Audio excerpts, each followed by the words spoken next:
Eu vou trabalhar essa questão do luto aqui agora. Posso ler alguns textos? Lê aí que eu preciso falar sobre Maria também. Tá. Primeiro, o Esni tá certo, eu vou com ele agora nesse ponto e depois a gente vai discordar de algumas coisas.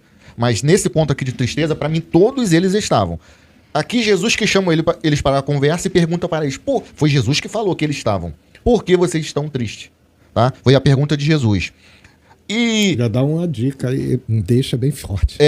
Aqui quando Jesus aparece para os seus discípulos, que Jesus atravessa a parede e diz: Pai, seja convosco. Aí a Bíblia nos diz que é o versículo 37, né, de Lucas ainda, 24, versículo 37, diz assim: e eles, espantados, atemorizados, pensaram que vinha algum espírito. Ou seja, porque Jesus atravessa a parede e diz: Pai, seja convosco. Não o reconheceram, porque eles estavam tomados de um medo. Tá? Eles estavam tomados de um medo e aqui eles estão pasmados pensando que é um fantasma, que é um espírito. Tá? O versículo 38 diz Jesus que falou: por que estáis perturbados? Então eles não estavam bem psicologicamente. Isso aí, estamos juntos. Estou junto com o irmão Erni sobre essa questão. E depois de Jesus conversar com eles, mandar tocar, falou: tocar em mim e vede que sou eu mesmo. Depois disso, o versículo 41 está aqui: e não crendo eles ainda por causa da alegria. Eles estavam tomados de um sentimento muito forte. Do nada, eles tomam aquele choque e são tomados de uma alegria. E o texto diz que eles não reconheceram ainda por causa da alegria, mesmo Jesus tendo falado com eles. Pedro chega a falar: não faz isso contigo mesmo.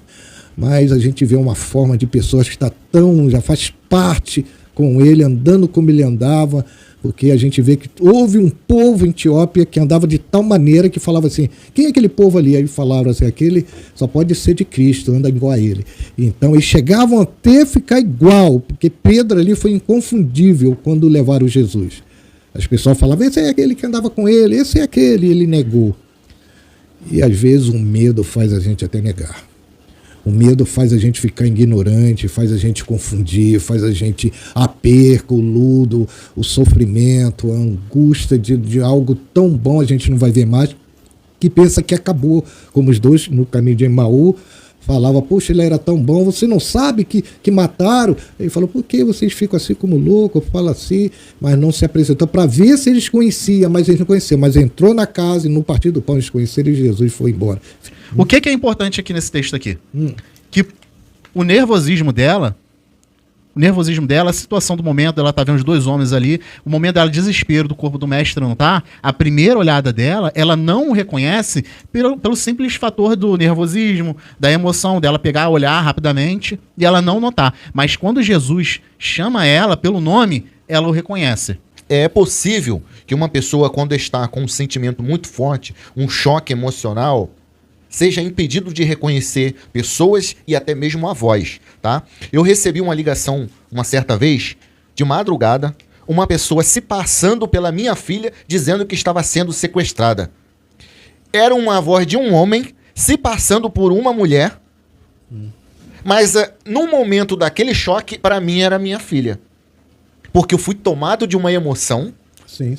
E depois eu pensei, eu falei: não é possível, minha filha está aqui comigo. Fui lá no quarto e vi, e realmente minha filha estava comigo. Ou seja, tem muitas pessoas aí que receberam esse telefonema, tomaram um golpe, pessoas perderam dinheiro, porque foram tomados de uma emoção e acharam que realmente era o seu parente, era o seu filho que estava pedindo socorro no telefone. Por quê? Porque são tomados de uma emoção. Então, essa emoção aqui, esse luto, tá, impediria qualquer reconhecimento facial e até mesmo possibilidade da voz também.